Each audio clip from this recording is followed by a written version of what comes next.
Romance of Sui and Tang Dynasties Chapter 8.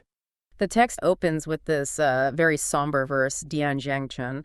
It basically laments how heroes and valuable things like great horses often just aren't recognized for what they are. And it warns that when a hero falls on hard times, people will, laugh at him and slander him. Exactly. That sets the stage perfectly for Xu Bao's predicament. Okay, so paint the picture for us. Where is Xu Bao? What's happening? Yeah. He's stuck. He's staying at an inn in Luzhu, run by this character Wang Xiao, who's, let's just say he's not the most charitable host. And Xu Bao is completely broke. The text says, Nang to Qiong, his bags are empty. Utterly empty. He's waiting desperately for his friend Fan to show up. Fan's supposed to be bringing money from Zizou, his travel expenses, basically. But the innkeeper, Wang Xiao, he's run out of patience. He wants his money. Yeah, but instead of confronting Xu Bao directly, which might be, a bit risky given Xu Bao is a renowned warrior, he gets clever. Or rather, devious. How so? He hires two local guys, described as minor officials, sort of low-level government errand boys. The text calls them smooth-talking, artful fellows. Perfect for a bit of psychological pressure, not direct confrontation. Precisely. It's pure manipulation. So how do they approach him? What's their angle? Well, first, they pretend they're there to help Xu Bao, to sort of apologize to the innkeeper. They say Wang Xiao is usually loyal and honest, but he's just under financial stress himself. Trying to soften him up first. Lull him into a false sense of security. Exactly, butter him up. But, bam, they switch gears. Okay, what's the attack? First, they subtly undermine him using, regional stereotypes.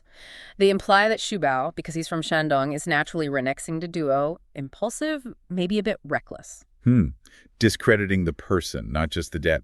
Smart in a nasty way. Then they hit him with the fear tactic. They pose this horrible hypothetical question. Which is? What if your friend Fan just doesn't show up? What if it takes a whole year? Are you just going to sit here waiting for a year? Oof. That's designed to create panic, make him feel helpless. And isolated. They twist it further, saying his unpaid bill is going to ruin the innkeeper's business. They use this metaphor. Guests are like tigers dwelling in the mountains. Right. Meaning if word gets out that someone skipped on a bill or couldn't pay, fear will spread. No one will want to stay there. The inn will go under. So they're making his personal problems seem like a public crisis he's causing. It's intense pressure. Absolutely. It's designed to shame him, to corner him completely, and it works. The text says Xu Bao felt like he was suddenly waking up, realizing he'd been tricked into this humiliating spot. And he gives in. He does. He accepts their advice to Ziji Wuban, essentially, to take action himself, figure something out. He decides he can't wait for Fan anymore. So what's his plan? His only remaining option? He decides to sell his weapons, his two gold-plated maces, his symbols of status, of his warrior identity. Okay, so he's going to sell them to pay the innkeeper. But here's where Wang Xiao shows his true colors. The moment he hears Xu Bao plans to sell the maces, the text says he's overcome by Kuba Dinzhen, this sudden wicked greed. Greed. But selling them gets him paid, right? Yes, but Wang Xiao thinks he can get more. He actually stops Xu Bao from just selling them outright. Why? What's his scheme? He tells Xu Bao to pawn them instead, at the local Longbao pawn shop. He frames it like he's doing Xu Bao a favor, pay the bill and get some walking around money. But that's not his real motive. Not even close. His actual plan is sinister. He fully expects Xu Bao won't be able to redeem the maces before the deadline expires. And then Wang Xiao can claim them. He plans to scrape off the remaining gold, plating the Liu Jin to make jewelry for his wife, and then melt down the copper body for profit. He wants it all. Wow. That's cold. But wait, were these maces actually solid gold? I thought they were heirlooms. They are heirlooms. Huge symbolic weight. Passed down 3 generations, from his grandfather Qinju to his father Qinyu, now to him. But materially. That's the tragic part. They were Shutong Lujin gilded copper, not solid gold. And over years of presumably battlefield use, most of the gold had worn off. Only traces remained in the grooves. So Xu Bao's sacrificing this massive piece of family history, and Wang Xiao just sees scrap metal value, basically. Pretty much. And there's this poignant little detail in the text. Because the maces had been stored poorly at the inn, maybe on damp straw, they developed Tang King verdigris, that green copper patina or rust. Oh, so they looked even worse for wear. Right. Xu Bao actually has to take some rough straw-rang cow and rub them down vigorously just to make them shine a bit before taking them to be pawned. Trying to make them look presentable, valuable. God, that's heartbreaking. It really is. It shows his desperation, trying to salvage some dignity for these symbols of his heritage. So he heads off to the Long Mao pawn shop in Sanyafang. Mace is hopefully looking a bit better. Ready for the next round of humiliation. And it starts immediately, doesn't it? The pawnbroker isn't exactly welcoming. No. The owner sees these huge weapons coming in, and his first reaction is hostile. "Don't break my counter," he snaps. He just sees them as cumbersome, dangerous objects, not heirlooms. Exactly. He has zero sense of history or symbolism. He dismisses them instantly as fey, tong, scrap copper, useless except to be melted down. He even demands the iron handles be removed, right? Because they just turn to ash or something. Yeah, he only cares about the pure copper weight. He's stripping them down to their absolute base material value. Let's talk about that value, the actual numbers. Because it's brutal. How heavy were these things? The pair weighed 128 jin caddies. That's around 150, 160 pounds. A serious amount of metal. Wow. All right. And Xu Bao, trying to be reasonable, maybe even generous in his desperation, offers to just call it an even 120 jin, knocking off the extra 8 jin. Okay, 120 pounds of copper. What's the offer? Devastatingly low. The pawnbroker says that in Luzhu, good copper only fetches 4 fen per jin. Which means? The grand total offered for these two massive, historically significant weapons, 120 jin of metal, is a measly 5 liang minus 2 keen. Which is basically nothing. Pennies. Absolutely. Xu Bao realizes immediately it's not even enough to get him home to Shandong, let alone cover his debts and travel with any dignity. So the pawning fails. He doesn't take the offer. No, he walks away. And the text gives us his thought, his realization. The world is full of flesh eyes, who can distinguish rare treasures. Flesh eyes, meaning people only see the surface, the immediate profit. They can't see the deeper value, the history, the heroism. Exactly. The cynical, materialistic view misses the real worth. His symbolic heritage is deemed worthless by the market, but he still owes the innkeeper. And Wang Xiao isn't done with him. He sees Xu Bao return, mace is still in hand. And immediately pivots to the next target. He starts pressuring Xu Bao to sell the last thing of value he has. His horse. The yellow steed, Huang Viama. Yes. This moves from symbolic loss to functional loss. Wang Xiao is practical. He knows Luzhu is dry, inland territory. Horses are needed for transport. They have real market value there. So the horse represents Xu Bao's mobility, his last chance to actually leave, to escape this situation. It does, and what's truly heartbreaking is how the horse's condition mirrors Xu Bao's own decline. How so? The text calls the horse a comely shenju, a 1,000-mile divine mount, basically a superb steed. But since Xu Bao ran out of money and this whole conflict started, the horse has been neglected, starved by the innkeeper. Oh, no. It's described as emaciated, skin and bones, but with a bloated belly from poor feed and long, shaggy hair. It's suffering just like its master. Is there anyone showing any kindness in this whole story? Just one small glimmer. The innkeeper's wife. Apparently, she felt sorry for the animal and would secretly give it bundles of proper long hay when her husband wasn't looking. A tiny bit of compassion in a sea of cruelty. Pretty much. So Xu Bao finally agrees. He has no choice. He tries to lead the horse out to the market very early in the morning at the 5th watch. And the horse. The horse knows. The text calls it a Siling Shabrolje, a spiritual or sentient animal.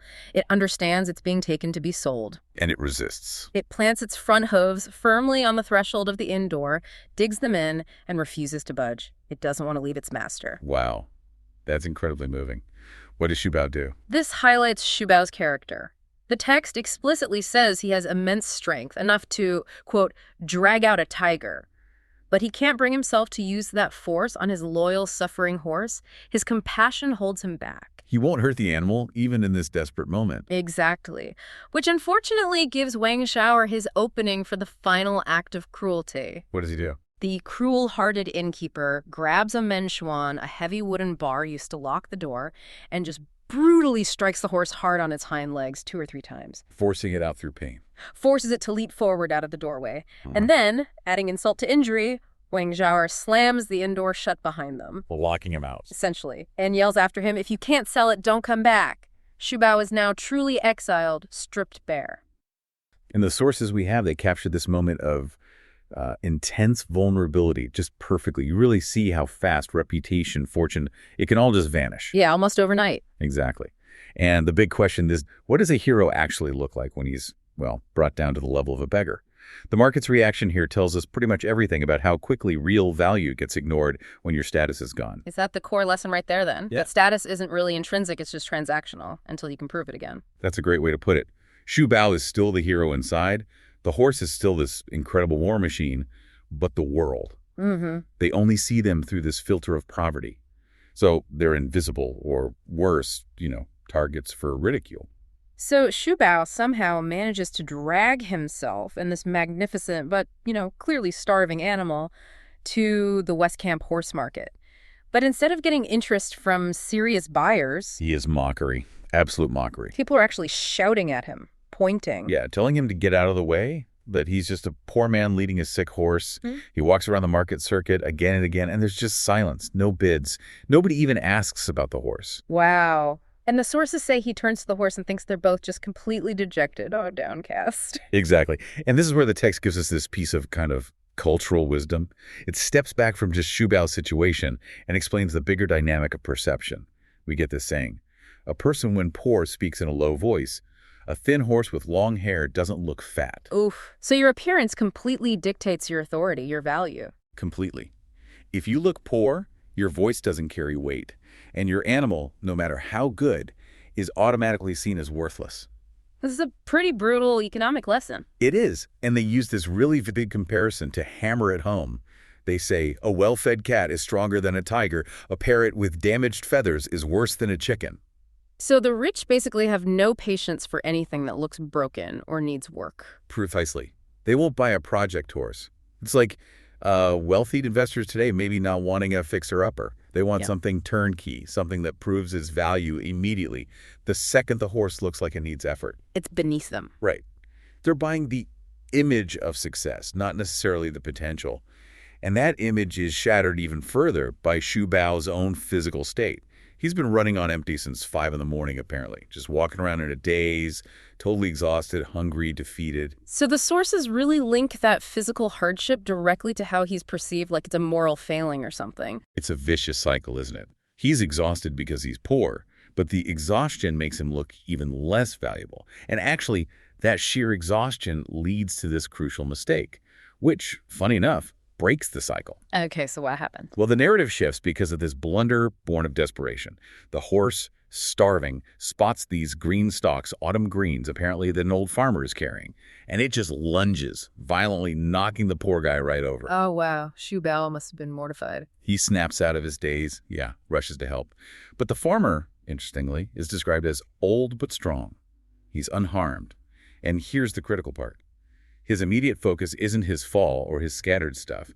It's the horse's control. He sees something others missed. Immediately. He notices the rein handling is still good, Shrink Hoyer. He recognizes quality training despite the horse's terrible condition. So this elder is the real deal. The connoisseur. Exactly. And he gives Shu Bao the advice he desperately needed.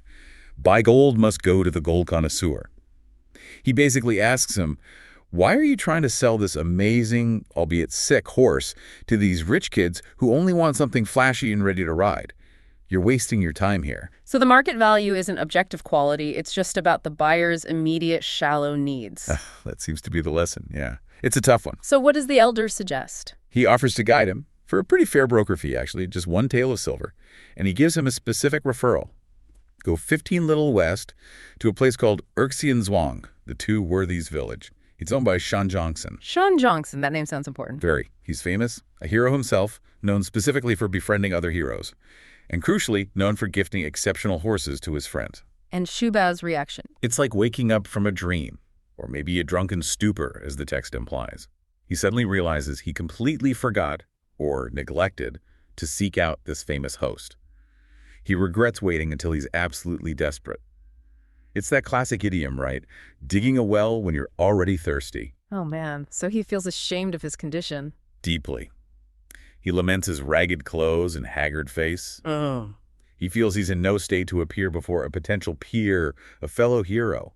But he decides to go anyway. He tells himself, though, This is purely business, just selling the horse. He's not going to try and claim friendship or hospitality now. Okay, so the elder leads him there. What's Erxian Zhuang like? It sounds impressive. The description is all winding streams, ancient trees, high mansions. Clearly a place of significant wealth and status. A totally different world from the dusty, judgmental horse market. Quite the contrast. Definitely. But before they even approach the main buildings, Xu Bao has this really powerful, emotional moment. He stops. He tries to groom the horse, this neglected companion, one last time, trying to make it look a bit more presentable. And the horse? The horse reacts. It turns its head, snorts, starts kicking its hooves. And the text says tears roll down its eyes, like it knows what's happening. Yeah, that's heartbreaking. It really is. Xu Bao is just overwhelmed with guilt. He actually speaks to the horse, telling it that he, Xu Bao, is worse than the horse because he has the heart to sell his loyal servant. Setting quite the emotional stage for meeting the buyer. Absolutely. And then Shan Xianxin appears. He makes quite an entrance, described as towering, like a Zhang Tall, imposing like a spirit official. He's wearing fine clothes, expensive silks. The contrast with Xu Bao couldn't be starker. Does he acknowledge Xu Bao first? Nope.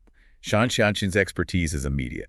He bypasses Xu Bao completely, goes straight to the horse. This is the difference, right? The market saw a beggar's nag. Xianxin sees the potential champion. He ignores Xu Bao, lifts his sleeve, presses on the horse's waist, testing its bone structure, apparently, and then measures it carefully. So he knows his stuff. Clearly. Over 10 feet long, 8 feet high, the text says. And he doesn't just see a generic horse. He identifies it immediately. A Huang Biao, a yellow piebald, with hair like golden threads. He sees past the neglect and gives it this poetic title, 1,000-Mile Dragon Colt. This guy isn't just some dealer. He's a true expert, recognizing incredible quality. Okay, so he recognizes the horse's value. Does the negotiation reflect that? Not at first, no. It starts pretty cold. Yongxin initially treats Xu Bao dismissively, uses familiar language like he's talking down to a common horse trader, not an equal. Xu Bao asks for 50 taels. Which seems reasonable for a dragon colt. You'd think. But Jiangxin instantly lowballs him, offers just 30 taels, calls it mere travel money, basically dismissing the horse's current state, saying it's worthless without fine feed and a lot of work. He's downplaying the value he clearly sees. Playing hardball. So does he just take it or? Well, Xiongxin seems like he wants to be sure. Or maybe just solidify his bargaining position. He decides to run a little test on the horse's spirit, its resilience. Before finalizing anything, he orders his servants. Take this horse to the stable, feed it Qiliao, the good stuff, the fine feed. He wants to see what's really under the hood, so to speak. The stress test. See if the engine still runs. Exactly. And the results are pretty dramatic. The servant comes back, reports quietly to Jiangxin. This horse, it's fierce. Despite being starved just moments before, it apparently bit the ear of Jiangxin's own prized rouge horse. And it devoured a whole dew like a bushel of steamed green beans. And even after that, it was still furiously eating watergrass, couldn't get enough. Okay, so that proves it. The horse is phenomenal. The power, the spirit, it's all there. Didn't need weeks to recover. It's just kicked back to life instantly. Absolutely. The value is undeniable now. But Yongxin, he's a shrewd guy. The text says he's secretly delighted, but outwardly. Poker face. He sticks to his low offer. 30 taels. The silver is brought out. And Xu Bao must be ecstatic, right? Finally. Overwhelmed. But the description of his joy is interesting. It's not about profit. It's pure relief, the joy of survival. The text says it's the joy of finally having the money to get home to his sick mother. It's life-saving relief, described as being equal to Jiangxin's own joy in getting this amazing horse. So it's about freedom, return, not just cash. Exactly. He rushes forward to take the silver. But then, Jiangxin pauses. Just before handing it over, he asks a simple question. Brother, he says, you're from Shandong, but which prefecture? Oh, why does he ask that? Xu Biao answers, Guizhou, Shandong. Guizhou? And right there, that's the twist. The name clearly means something significant to Jiangxin. Upon hearing Guizhou, the home of the famous hero Xu Bao, Jiangxin does something completely unexpected. He sweeps the silver, all 30 taels, back into his own sleeve. He doesn't hand it over. The deal just freezes. No, right at the last second. Right at the point of exchange. The sources leave us right there, with Xu Bao's shocked thought running through his head. Yippee. Something like golden money reaching the hand, fears becoming nothing, total cliffhanger. Wow.